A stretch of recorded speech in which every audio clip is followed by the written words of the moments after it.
عليكم ومرحبا بكم متتبعين قناة طبخ وحلويات إلهام يزان. تنشكر جميع المشتركين والمشتركات على تعليقاتهم ودعمهم الدائم ليا، واللي أول مرة تزور القناة يشترك ويفعل الجرس باش دائما يتوصل بالجديد. اليوم إن شاء الله غادي نشارك معكم طارت بريوشي بالتين ومربى التين، كتجي من أروع وألذ لي طارت، يعني صراحه لذيذه بزاف. عشاق التين غادي تعجبهم اكيد. شوفوا معايا كيفاش دايره، وانا زينتها في الاخير دهنتها بشويه ديال الناباج وزينتها برقائق اللوز محمرين. كتجي لذيذه رائعه بمعنى الكلمه. كنتمنى البنات تجربوها، وإلا جربتوها كتبوا لي في التعاليق كيف جاتكم وشنو رايكم فيها.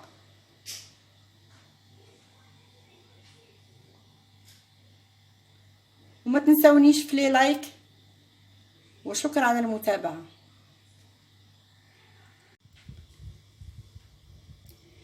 بسم الله على بركه الله. عندي في المكونات ديال العجينه، عندي هنايا 600 غرام ديال الدقيق الممتاز مغربل، عندي هنايا نصف علبه ديال السكر سنيده، انا غادي نعبر بهاد العلبه ديال الياغورت، نصف علبه سكر سنيده، علبه ماء، نصف ملعقه صغيره ديال الملحه، وعندي هنايا هاد العلبه هادي نص زيت المائده ونص زبده مذابه، يعني نص نص. وعندي هنايا ياغورت طبيعي يعني بدون نكهه، معلقه كبيره خميره فوريه، ودائما الخميره على حسب الجو، وبيضه بدرجه حراره المطبخ. هادو هما المكونات ديال العجينه. ندوزو على بركه الله باش نعجنها ونغطيها ونخليها تخمر 30 دقيقه. بسم الله. نوضع هاد البيضه هي الاولى،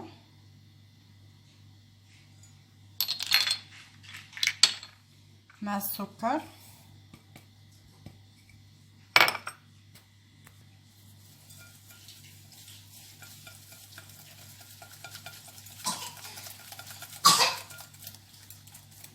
غادي نضيف هاد الزبده مع الزيت،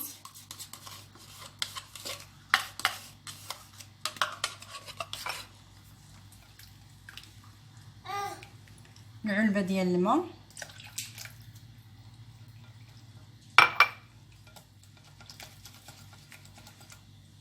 ملعقه كبيره خميره فوريه.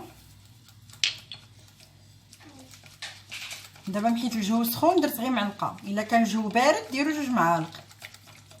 نضيف هاد الياغورت،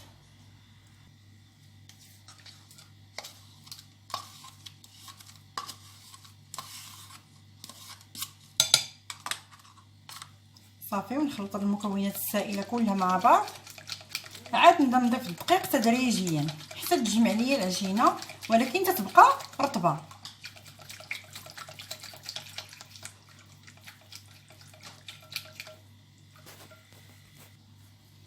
غادي نضيف واحد نص معلقه صغيره ديال الملحه،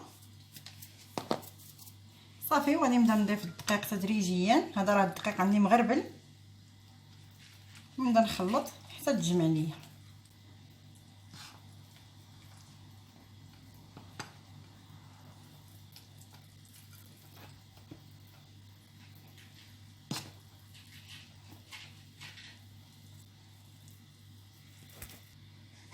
هانتوما البنات انا راه استعملت هذاك 600 غرام ديال الدقيق كامله. هانتوما شوفوا العجينه كيفاش باقا تتلصق، هانتوما باقا رطبه، ما تنقصحهاش. ونخليها دابا غادي نغطيها ونخليها هكذايا في مكان دافئ حتى تخمر ويتضاعف ليا الحجم ديالها لمده ديال 30 دقيقه.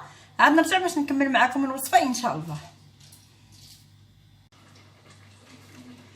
رجعت معكم البنات. هانتوما من بعد ما خمرت ليا العجينه وتضاعف الحجم ديالها، غادي ناخذ هذا المول ديال لاطارت، هذا اللي فيه هذا تيتحيد، دهنته بالزبده، ما رشيت لا دقيق لا والو، غير دهنته بالزبده صافي. وغادي نهز هذه العجينه ديالي، بسم الله.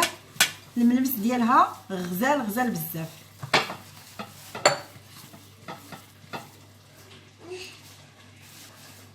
غادي نطلقها غير هكا بيديا، لحقاش عجينه رطبه بزاف.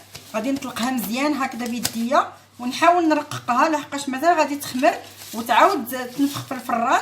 ونطلع شويه الجناب ونرجع معكم. صافي البنات، هانتوما انا قديت العجينه ديالي هكذايا. حاولوا ما تخليوهاش غليظه بزاف، ونقص منها هانتوما هاد الكميه اللي درت غادي يعطيوني جوج ديال لي طارط، ها وحده وها كره.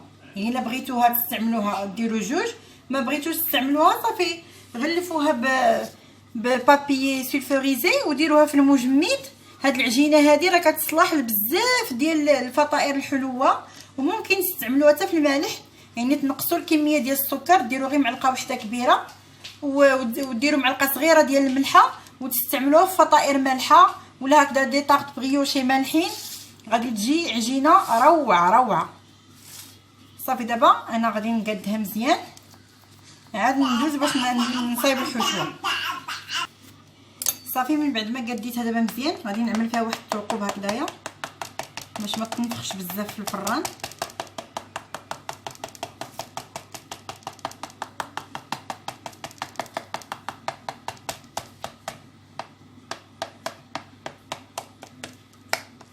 حتى الجناب حتى هما. صافي غادي نجيب هنايا المربى ديال التين اللي كنت حضرت معكم سابقا، هو اللي غادي نوزع واحد 4 المعالق كبار هكاك.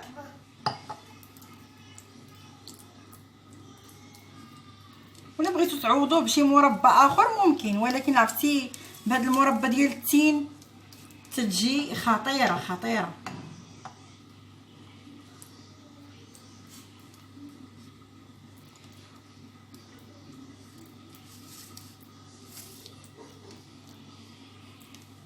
صافي هكذايا 4 المعالق كبار راه كافيين.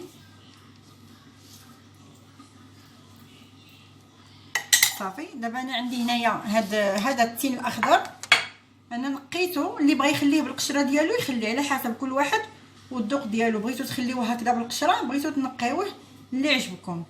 انا غادي نقسموه هكذايا نصفين على هذا الشكل هكذايا، نقسموه على جوج وغادي نبقى نستفو بحال هكذا.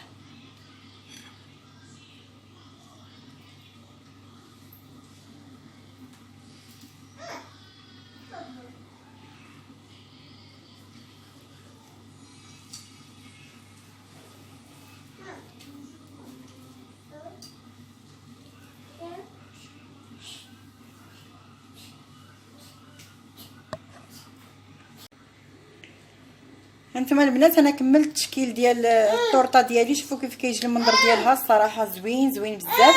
دابا غادي نخليها تخمر واحد ربع ساعه، عاد ندخلها للفران حتى نشوفها تحمرات ليا مزيان من الجناب.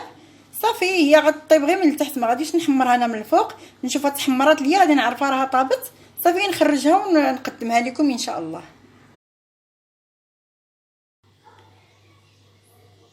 هانتوما البنات لا طارت هي يلا خرجتها من الفران باقا سخونه، غادي نخليها تدفى واحد شي شويه ونزينها ونقدمها لكم ان شاء الله في الاخير.